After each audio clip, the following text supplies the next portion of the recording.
በስመ አብ ወወልድ ወመንፈስ ቅዱስ አሐዱ አምላክ አሜን። እንኳን ለጻድቁ አባታችን ለአቡነ አረጋዊ ወርሃዊ መታሰቢያ በዓል እንደዚሁም ለጾመ ፍልሰታ 14ኛ ቀንና በዚህች ዕለት ታስበው ለሚውሉ ቅዱሳን ዓመታዊና ወርሃዊ በዓላቸው በሰላምና በጤና አደረሳቸው አደረሰን። የተወደዳችሁ የልዑል እግዚአብሔር ቤተሰቦች፣ የቻናላችን ኢትዮቶኮስ ሚዲያ ተከታታዮች፣ ዛሬ ነሐሴ 14 በዚች ቀን የጻድቁ አባታችንን የገድል ዜናውንና የተአምራቱን ዜና እንደዚሁም የዕለቱን ስንክሳር እንደሚከተለው እናሰማችኋለን። እናንተም ይህንን ጸሎት ስትከታተሉ ሁልጊዜ ቪዲዮውን ላይክ እና ሼር እንደዚሁም ኮሜንት ላይ 3 ጊዜ አሜን እያላችሁ በመጻፍ አገልግሎታችንን ታበረታቱ ዘንድ በልዑል እግዚአብሔር ስም እናሳስባለን። ለቻናሉም አዲስ ከሆናችሁ ሰብስክራይብ በማድረግ ቤተሰባችን ይሁኑ። ከጅማሬያችን እስከ ፍጻሜያችን ድረስ አምላከ ቅዱሳን ልዑል እግዚአብሔር ከኛ ጋር ይሁን። የአቡነ አረጋዊም ጸሎትና ልመና ረዳት ይሁነን እስከ ዘላለሙ ድረስ አሜን። ገድለ አቡነ አረጋዊ ዘወርሃ ነሐሴ። ልዩ ሦስት በመለኮት ግን አንድ የሚሆን በአንድ ክብር በአንድ ምክር ሁሉን የፈጠረ የማይቀላቀል 3 አካላት ያሉት በመለኮት በባህሪ ግን አንድ አምላክ የሚሆን በእውቀት በኃይል በክብር በምክር በፈቃድ በአገዛዝ በመንግስት አንድ አምላክ መሆኑን አምነን እሳታውያን ኪሩቤል ብርሃንን የተጎናጸፉ ሱራፌልም እርሱን የሚያመሰግኑት ክረምትን በየዓመቱ የሚያመጣ ዝናብንም ወደ ምድር የሚልከው እርሱ ለብቻው የአርያምን ኃይል የለበሰ በምስጋናና በክብር የሚኖር አንድ አምላክ በሚሆን በአብ በወልድ በመንፈስ ቅዱስ ስም አምነን በነሐሴ 14 ቀን የሚነበብ የሚጸለይ የብፁዕ ቅዱስ የክቡር አባታችን የአቡነ አረጋዊን የትሩፋቱን ዜና ገድል ማንበብ እንጀምራለን። የክቡር አባታችን የአቡነ አረጋዊ ጸሎቱ በረከቱ ከሁላችን ከሕዝበ ክርስቲያኑ ጋር ለዘላለሙ ጸንቶ ይኑር አሜን። ክቡር አባታችን አቡነ አረጋዊ በተሰወረ በ40ኛው ቀን ደቀ መዛሙርቱ ወይንም መነኮሳቱ ታላቅ በዓል አድርገው ሕዝቡንና ነዳያኑን ድሃውን ችግረኛውን ከመገቡ በኋላ ለመታሰቢያው በዓል ድግስ የወጣው ማንኛውም ነገር ተመልሶ ቀድሞ እንደነበረ ተገኘ። በዚህም ታላቅ ተአምራት አዩ። ይህንንም በእነርሱ ላይ የወረደውን በረከት በተመለከቱ ጊዜ ፈጽመው አደነቁ። ፈጣሪያቸው እግዚአብሔርንም ፈጽመው አመሰገኑት። ይህችም በረከት በቤተ ማህበር ውስጥ እስከ ዛሬ ድረስ አለች። ከወንድሞች መነኮሳቱም ክቡር አባታችን አቡነ አረጋዊ ቀድሶ የመታሰቢያውን በዓል ለማድረግ በዚህ ለተሰበሰብነው ሁሉ ከላይ እስከ ታች ያለውን ወንዱንም ሴቱንም ታላቁንም ታናሹንም ያለመለየት ሥጋ ወደሙን ሲያቃብለን አየሁ አለ።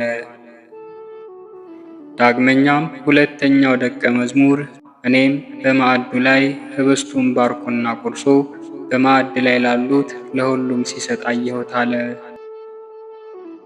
ንጹሕ መስተጋድል ድንግልና ብቸኛ የሆነ አባ ብንያም የሚባል መነኮስም ያየውን ወይንም የተገለጸለትን ይነግራቸው ዘንድ ግድ ባሉት ጊዜ አፉን ከፈተና እንደዚህ አላቸው። ብፁዕ አባታችን አቡነ አረጋዊ የብርሃን መጎናጸፊያ ተጎናጽፎ ከፀሐይ 7 እጅ የሚያበራ ለዓይን የሚያንጸባርቅ የብርሃን አክሊል ተቀዳጅቶ የወርቅ መስቀል ይዞ በውጭም በውስጥም በተሰበሰቡት ሕዝብ ሁሉ ላይ ሲባርክ አየው። ዳግመኛም ቀለምና ብራና ይዞ በሙሉ መነኮሳት ልጆቹን ሰብስቦና ሰማያዊት በምትሆን በቅድስት ኢየሩሳሌም በቅዱሳት አምዶች ላይ ስማቸውን ጽፎ በዚያ ኖረው ከዚያም ከኔ ተሰወረ አላቸው። ስለዚህም በሰሙት ነገር ፈጽመው ተደሰቱ። እርሱ ባየ ሁሉ አስቀድመው ያሰቡትን ታላቅ ተስፋ አግኝተዋልና። ኢትዮጵያዊ ንጉሥ አፄ ገብረ መስቀልም ብፁዕ ቅዱስ የሚሆን የአባታችን የአቡነ አረጋዊን መሰወር በሰማ ጊዜ ፈጥኖ መጣና ከቅዱሱ ተራራ ላይ ወጥቶ ከመነኮሳቱ ጋር ተገናኘ። እነርሱም የተደረገውን ተአምራት ያዩትንም ሁሉ ነገሩት። የጽድቁን ዜና ከሰማ በኋላ ፈጽሞ አደነቀ። በዚያኑ ጊዜም በሩቅም በቅርብም ያሉ ሰዎች ከእርሱም ጋር ያለው ጳጳስ እንዲሰበሰቡ አዘዘ። በክቡር አባታችን በአቡነ አረጋዊ መንበር ላይ በተቀመጠው ከቅዱስ ማትያስ እግር በታች ቆሞ እንደዚህ አለ።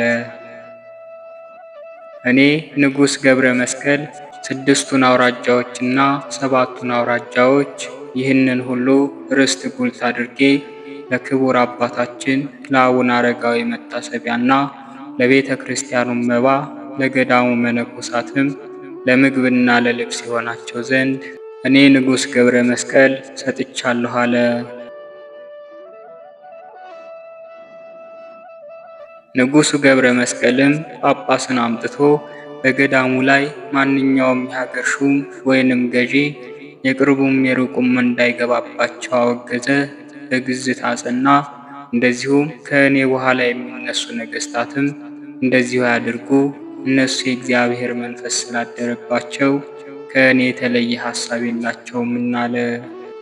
ዳግመኛም ይችን ቦታ እንደ ደብረ ታቦርና እንደ ደብረ ሲና እናከብራታለን፣ እናገናታለን፣ ከፍ ከፍም እናደርጋታለን።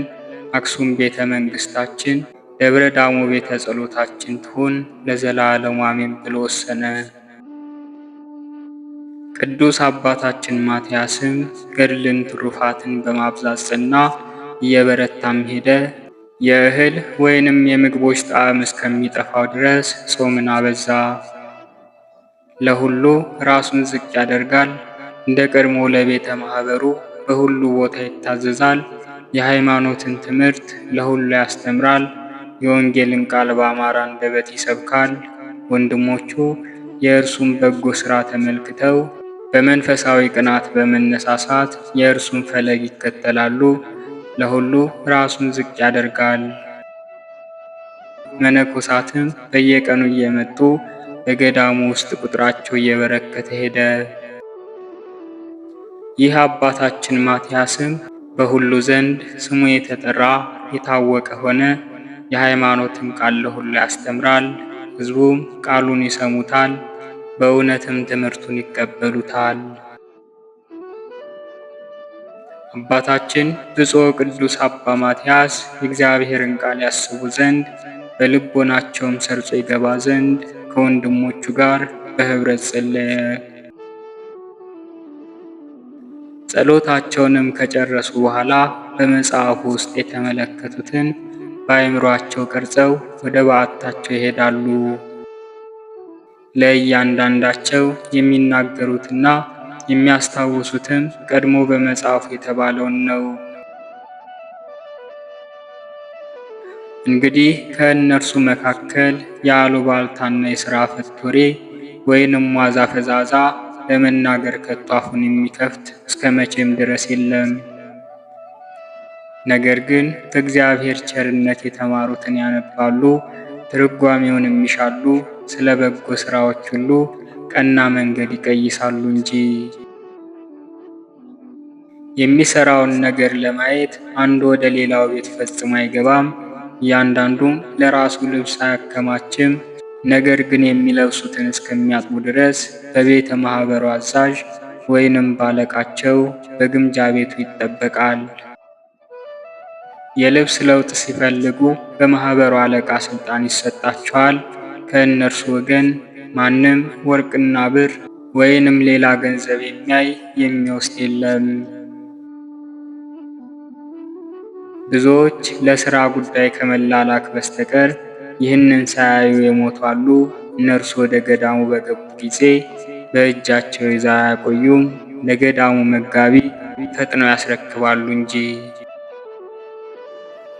ቅዱስ አባታችን አባ ማትያስም ከአባቱ ከብፁዕ አረጋዊ እንደተማረው ሕገ ምንኩስናውን በጥንቃቄ ፈጽሞ በእግዚአብሔር ቸርነት ታኅሳስ 8 ቀን አረፈ። ከእርሱም በኋላ አባ ዮሴፍን ሾሙ። ከዮሴፍም በኋላ አባ መስቀል ቤዛንን፣ ከእርሱም ቀጥሎ አባ መድኃኒነ እግዚእን። እነዚህን ሁሉ ስለ እርሱ አባት የሆናቸው ዘንድ ሾሙ። የዚህ ጻድቅ ጸሎት እንደዚሁም በረከቱ ከሁላችን ከሕዝበ ክርስቲያኑ ጋር ለዘላለሙ ጸንቶ ይኑር አሜን። ጸሎቱና በረከቱ ከወዳጆቹ ጋር ለዘላለሙ ጸንቶ ይኑርና ክቡር አባታችን አቡነ አረጋዊ ያደረገው ተአምር ይህ ነው።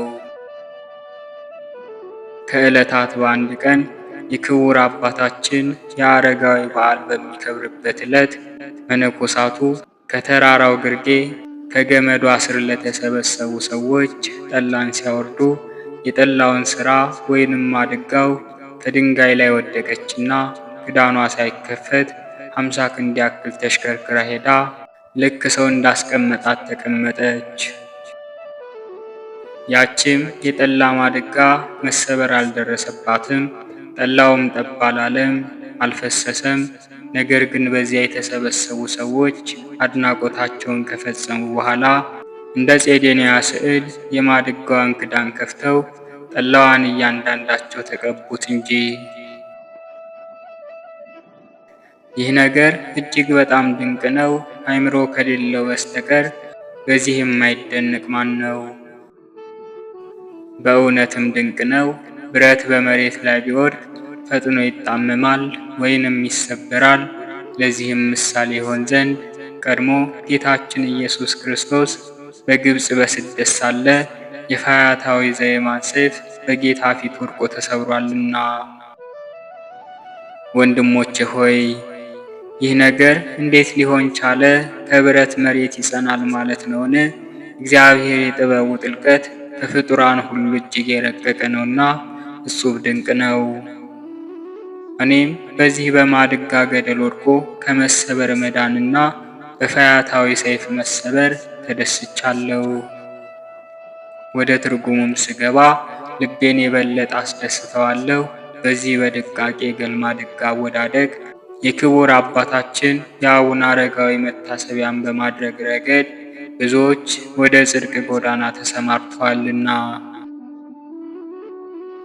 በዚህም ሰይፍ መሰበር ምክንያት ፈያታዊ ዘየማን ከቀዳማዊ አዳም ገነት ቀድሞ ለመግባት እስከሚበቃ ድረስ ወደ ዕብራዊው አብርሃም የሃይማኖት ተራራ ለመውጣት ችሏልና። ከክቡር አባታችን አቡነ አረጋዊ መሰወር ብዙ ዘመን በኋላ የዚች ማድጋ አወዳደቅ ገቢረ ተአምራት ማድረግ እጅግ መልካም ነው። የአባታችን ሀብተ ረድኤቱ ከእርሱ ጋር ሳይሰወር ከእኛ ጋር እንዳለ በእርግጥ አስረድታናለችና። ዳግመኛም መጽሐፍ የስንዴ ፍሬ ከመሬት ላይ ካልወደቀች ወይንም ካልተዘራች ብቻዋን ትኖራለች፣ ነገር ግን በመሬት ላይ ብትወድቅ ብዙ ፍሬ ልታፈራ ትችላለች ብሎ እንደተናገረ ይቺ የክቡር አባታችን የአቡነ አረጋዊ የገዳሙ ማድጋ በስንዴ ቅንጣት ትመሰላለች። የዚህችን የእንስራ አወዳደቋን የተመለከቱ ሁሉ ብዙ የጽድቅ ፍሬን አፈሩ። እነርሱም በየሀገራቸው የክቡር አባታችን የአቡነ አረጋዊን መታሰቢያ ያደርጋሉና የተአምራቱንም ዜና ሁሉ አስረድተዋልና። በሃይማኖታቸው መሰረት ላይም ያማረ ሕንጻቸውን ገነቡ። ሕንጻ ካልቆመበት መሰረት ብቻውን ከንቱ ነውና። የዚህች የማድጋ የጽድቅ ፍሬ አፈራር ነገር ከሞተች በኋላ ፍሬ እንዳፈራች እንደ ስንዴ ቅንጣት አይደለም። እርሷ ግን ሳትሞት ወይንም ሳትሰበር በፊት የጽድቅ ፍሬን አፈራች እንጂ። ስለዚህም ነገር ሁሉም ክብር ይሰጣታል፣ ከፍ ከፍም ያደርጋታል። ይህችን ሥራ እንደ ስንዴ ቅንጣት መበስበስ ሳይኖርባት እስከ ዛሬ ድረስ በተአምራለችና። የክቡር አባታችን የአቡነ አረጋዊ ጸሎቱና በረከቱ ሁላችንን ይጠብቀን ለዘላለሙ አሜን። በወርሃ ነሐሴ በ14ኛው ቀን የሚነበብ የስንክሳር መጽሐፍ። አንድ አምላክ በሆነ በአብ በወልድ በመንፈስ ቅዱስ ስም ነሐሴ 14 በዚች ቀን የአባ ስምዖንና የወዳጁ ዮሐንስ የዕረፍታቸው መታሰቢያ ሆነ። እነዚህ ቅዱሳንም በአማኒው ዮስጦስ ዘመነ መንግሥት የነበሩ ናቸው። እነዚህም ወንድሞች የከበሩ ክርስቲያን ናቸው። ከዚህ በኋላ ለከበረ መስቀል በዓል ቅዱሳት መካናትን ሊሳለሙ ወደ ኢየሩሳሌም ሄዱ። ሥራቸውንም አከናውነው ወደ ሀገራቸው ሲመለሱ በፈረሶቻቸው ተቀምጠው ወደ ኢያሪኮ ቀረቡ። ዮሐንስም በዮርዳኖስ በረሃ ያለውን የመነኮሳቱን ገዳም አይቶ ወንድሙ ስምዖንን ወንድሜ ሆይ በእነዚህ ገዳማት የእግዚአብሔር መላእክት ይኖራሉ አለው። ዮሐንስም ከእርሳቸው ጋር ከሆንን አዎ ልናያቸው እንችላለን አለው። ከዚያም ከፈረሶቻቸው ወርደው ለሰዎቻቸው ሰጥተው እስከምናገኛቸው በየጥቂቱ ተጓዙ ብለው አዘዋቸው ወደ ዱር ገቡ። የዮርዳኖስን ጎዳናን ተጉዘው ከሰዎቻቸው በራቁ ጊዜ እርስ በእርሳቸው እንደዚህ ተባባሉ፣ ጸሎትን እናድርግ፣ ከእኛም አንዳችን ወደ መነኮሳቱ ገዳም በምታደርሰው ጎዳና ቆመን ዕጣ እንጣጣል። እግዚአብሔር ከፈቀደ ዕጣችን ወደ ወጣበት እንሄዳለን። ከዚህም በኋላ ስምዖን በዮርዳኖስ ጎዳና ቆመ። ዮሐንስም ወደ ሀገራቸው በሚወስድ ጎዳና ላይ ቆመ። ዕጣውንም ባወጡበት ጊዜ ዮርዳኖስ ጎዳና ላይ ወጣ። እጅግም ደስ አላቸውና ስለ ደስታቸው ብዛት እርስ በርሳቸው ተያይዘው ተሳሳሙ። እያንዳንዱ ወደ ኋላ እንዳይመለስ ስለ ጓደኛ ይጠራጠርና ይፈራ ነበር። አንዱም ሁለተኛውን ይመክረውና ለበጎ ሥራ ያተጋው ነበር። ዮሐንስ ስለ ስምዖን ይፈራ ነበር፣ ስለ ወላጆቹ ፍቅር እንዳይመለስ። ስምዖንም ስለ ዮሐንስ ይፈራ ነበር፣ እርሱ በዚያ ወራት መልከ መልካም የሆነች ሚስት አግብቶ ነበርና። ከዚህም በኋላ ወደ እግዚአብሔር ጸለዩ፣ እንደዚህም አሉ። በውስጧ እንመነኩስ ዘንድ ለእኛ የተመረጠች ገዳም ደጃፏ ክፍት ሆኖ ብናገኝ ምልክት ይሆነናል። የገዳሙም አለቃ ኒቆን የሚሉት በትሩፋት ፍጹም የሆነ ድንቆች ተአምራትን የሚያደርግ ሀብተ ትንቢት የተሰጠው ሲሆን በዚያች ሌሊት በጎቼ ይገቡ ዘንድ የገዳሙን በር ክፈት የሚል ራእይን አየ። ወደ እርሱም በደረሱ ጊዜ የክርስቶስ በጎች ሆይ መምጣታችሁ መልካም ነው አላቸውና ከእግዚአብሔር ዘንድ እንደተላኩ ሰዎች አድርጎ ተቀበላቸው። ከዚህም በኋላ በምኔቱን የምንኩስናን ልብስ ያለብሳቸው ዘንድ ለመኑት። እነርሱ በቆቡ ላይ የብርሃን አክሊል አድርጎ መላእክትን ከበውት አንዱን መነኮስ አይተዋልና፣ ስለዚህም ፈጥነው የመነኩሱ ዘንድ ተጉ። ከዚያም በማግስቱ በምኔቱ የምንኩስና ልብስ አለበሳቸው። በቀን እንደሚተያዩ በሌሊትም እርስ በርሳቸው የሚተያዩ እስከሚሆኑ በፊታቸው ላይ መንፈስ ቅዱስ ብርሃን በራ። ሁለተኛም በዚህ መነኮስ ላይ እንዳዩት በራሶቻቸው ላይ የብርሃን አክሊል አዩ። ከዚህም በኋላ ከመነኮሳቱ መካከል ተለይተው ወደ በረሃ ይገቡ ዘንድ ሐሳብ መጣባቸው። በዚያችም ሌሊት ብርሃንን የለበሰ ሰው ለአበምኔቱ ተገልጾ የክርስቶስ በጎች እንዲወጡ የገዳሙን በር ክፈት አለው። በነቃም ጊዜ ወደ በሩ ሄዶ ተከፍቶ አግኝቶት እያዘነና እየተከዘ ሳለ ሊወጡ ፈልገው እነዚህ ቅዱሳን መጡ። በፊታቸውም በትረ መንግሥትን አየ። ባያቸውም ጊዜ ደስ ብሎት ተገናኛቸው። እነርሱም በልባቸው ያሰቡትን ነግረውት እንዲጸልይላቸው ለመኑት። ለረጅም ጊዜም አለቀሰ። ከዚህም በኋላ ፊቱን ወደ ምስራቅ መልሶ በቀኙና በግራው አቆማቸው። እጆቹንም ወደ ሰማይ ዘርግቶ ጸሎት አድርጎ ከክፉ ነገር ሁሉ ይጠብቃቸው ዘንድ ወደ እግዚአብሔር አደራ አስጠበቃቸው። ከዚያም በፍቅር አሰናበታቸው። ከዚህም በኋላ አርጋኖን ወደሚባል ወንዝ ሄዱ። በዚያም አንድ ገዳማዊ በዚያን ወራት ያረፈ በውስጡ የኖረበትን በዓት አገኙ። በውስጡም ያሽማግሌ ገዳማዊ ሲመገቡ የነበረ ለምግባቸው የሚያስፈልጋቸውን የእህል ፍሬዎችን አገኙ። ምግባቸውን ባዘጋጀላቸው በእግዚአብሔር እጅ ደስ አላቸው። በድንጋይ ወርወራ ርቀት መጠን አንዱ ከሁለተኛው የተራራቁ ሆነው ሰፊ በሆነ ተጋድሎ ብዙ ዘመናትን ኖሩ። ሰይጣንም ብዙ ጊዜ ይፈታተናቸው ነበር። ነገር ግን አባታቸው ቅዱስ ኒቄዎስ በራእይ ወደ እነርሱ መጥቶ ስለ እነርሱ ይጸልያል። ተኝተውም ሳሉ የዳዊትን መዝሙር ያስተምራቸዋል። በነቁም ጊዜ ያስተማራቸውን ሁሉ በትክክል ያነቡታል፣ እጅግም ደስ ይላቸዋል። አምላካዊ ራእይም ተሰጣቸው። ተአምራትን ያደርጋሉ።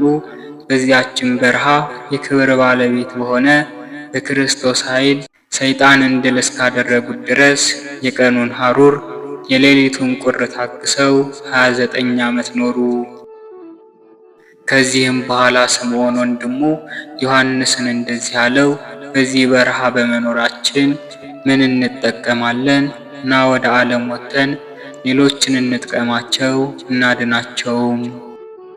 ዮሐንስም መልሶ እንደዚህ አለው፣ ወንድሜ ሆይ ይህ ሐሳብ ከሰይጣን ቅናት የተነሳ ይመስለኛል። ስምዖንም እንደዚህ አለው፣ ከሰይጣን አይደለም፣ በዓለም ላይ እንድዘብትበት እግዚአብሔር አዞኛልና። ነገር ግን ና እንጸልይ። ያን ጊዜም በአንድነት ጸለዩ። ልብሳቸውንም እስካራሱ ድረስ እርስ በርሳቸው ተቃቅፈው አለቀሱ። ከዚህም በኋላ ስምዖን እስከሚሞትባት ቀን ሥራውን ይሰውርለት ዘንድ ወደ እግዚአብሔር እየጸለየ ጎዳናውን ተጓዘ። ወደ ዓለምም ገብቶ ራሱን እንደ እብድ አደረገ። እብዶችንም የፈወሰበት ጊዜ አለ። እሳትን በእጁ የሚጨብጥበትም ጊዜ አለ። ከዚህም በኋላ ከከተማው በር የሞተ ውሻ አግኝቶ በመታጠቂያውም አስሮ እየጎተተ እንደሚጫወት ሆነ፣ ሰዎች እስከሚሰድቡትና እስከሚጸየፉት ድረስ።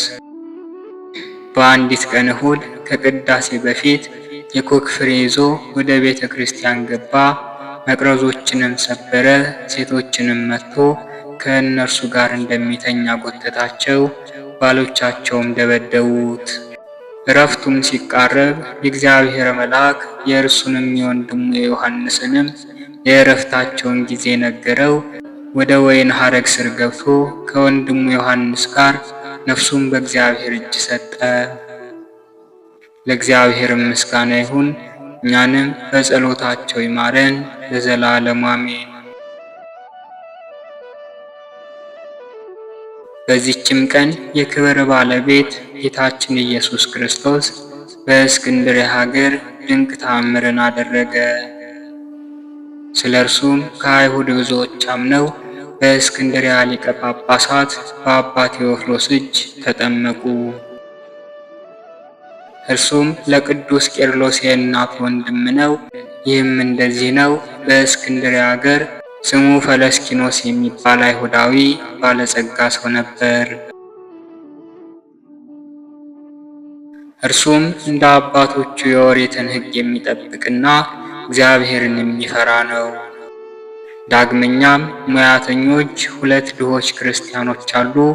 በአንደኛውም ላይ ሰይጣን የስድብ መንፈስ አሳድሮበት ጓደኛውን ወንድሜ ሆይ ክርስቶስን ለምን እናመልከዋለን? እኛ ድሆች ነን። ይህ ክርስቶስን የማያመልክ አይሁዳዊ ፈለስኪኖስን ተመልከተው፣ እርሱ እጅግ ባለጸጋ ነው አለው። ጓደኛውም እንደዚህ ብሎ መለሰለት፣ እወቅ፣ አስተውል። የዚህ ዓለም ገንዘብ ከእግዚአብሔር የሆነ አይደለም፣ ምንም አይጠቅምም። ጥቅም ቢኖረው ጣዖትን ለሚያመልኩ ለአመንዝራዎች፣ ለነፍሰ ገዳዮች፣ ለአመፀኞች ሁሉ ባልሰጣቸውም ነበር። አስተውል፣ የከበሩ ነቢያት ድሆች ችግረኞችም እንደነበሩ፣ ሐዋርያትም እንደነርሱ ችግረኞች እንደነበሩ፣ ጌታችንም ድሆችን ወንድሞቼ ይላቸው እንደነበረ፣ ሰይጣን ግን የጓደኛውን ምክር እንዲቀበል ምንም አልተወውም። ሃይማኖቱን ለውጦ ነፍሱን እስከ ማጥፋት ድረስ አነሳሳው፣ ቀሰቀሰው እንጂ። ከዚህም በኋላ ወደ ፈለክሲኖስ ሄዶ በአንተ ዘንድ እንዳገለግል ተቀበለኝ አለው።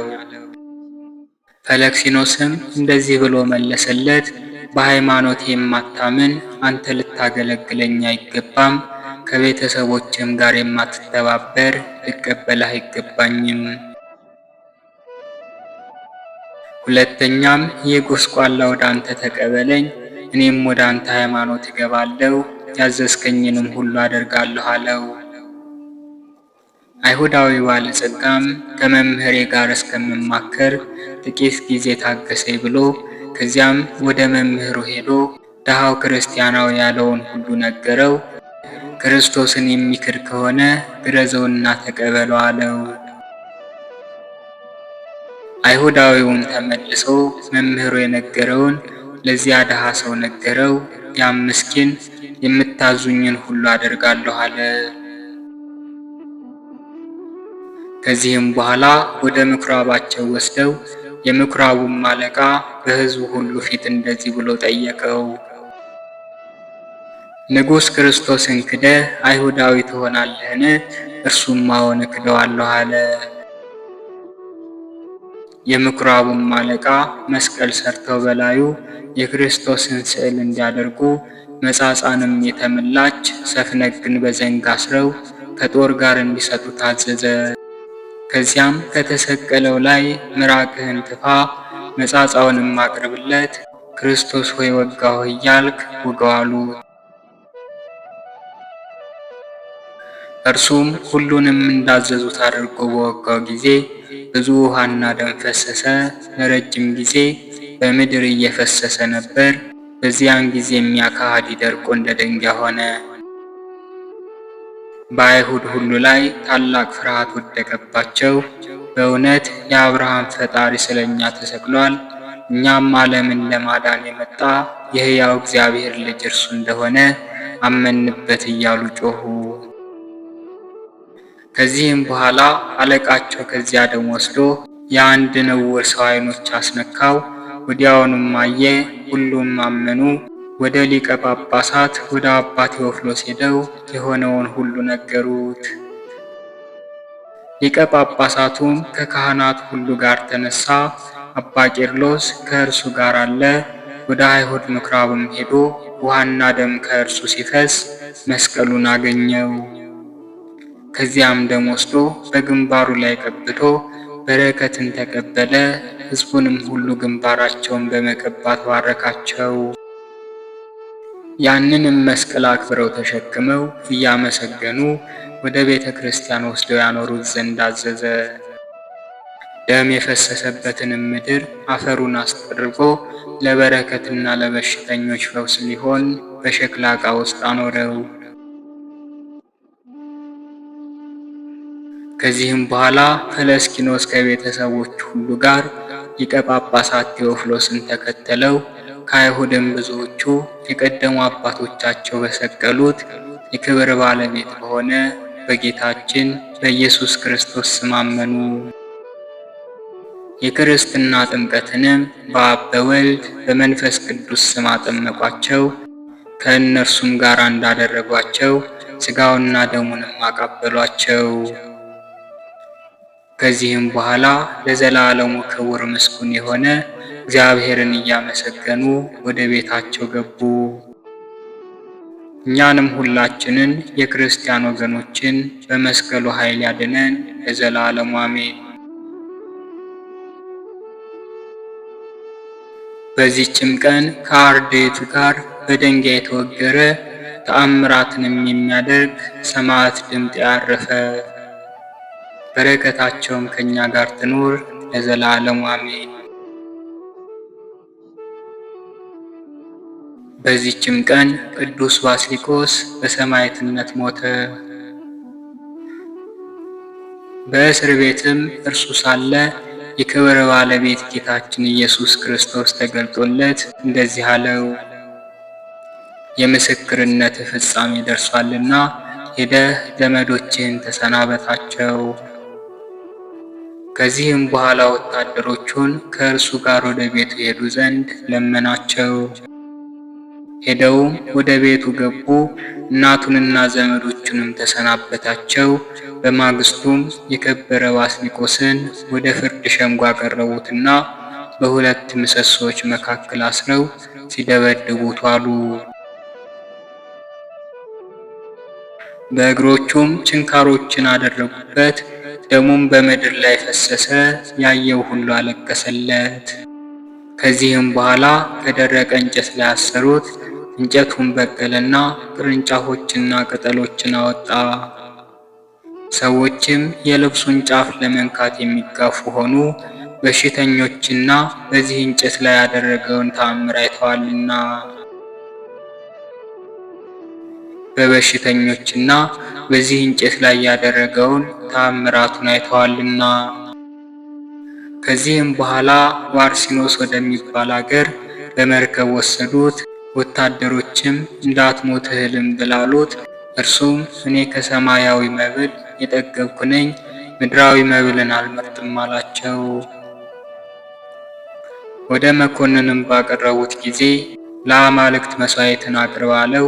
የከበረ ባስልዮስም እኔ አንድ ለሆነ ለአብ ለወልድ ለመንፈስ ቅዱስ የምስጋና መሥዋዕትን አቅርባለሁ አለው።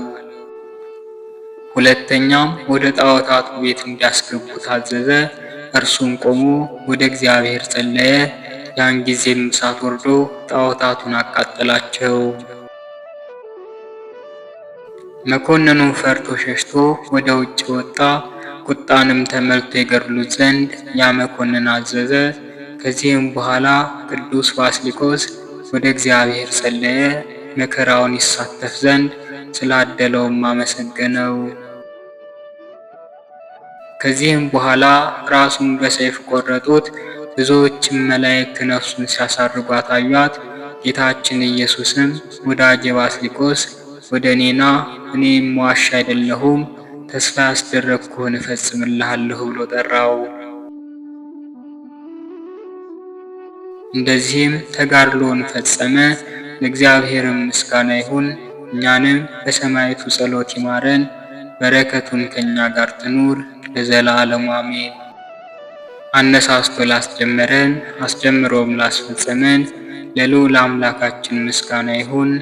የጻድቁ የአቡነ አረጋዊን በረከት ከሁላችን ጋር ጸንቶ ይኑር። የጻድቃን የሰማዕታቱም ጸሎትና ልመና ረዳት ይሁነን እስከ ዘላለሙ ድረስ አሜን።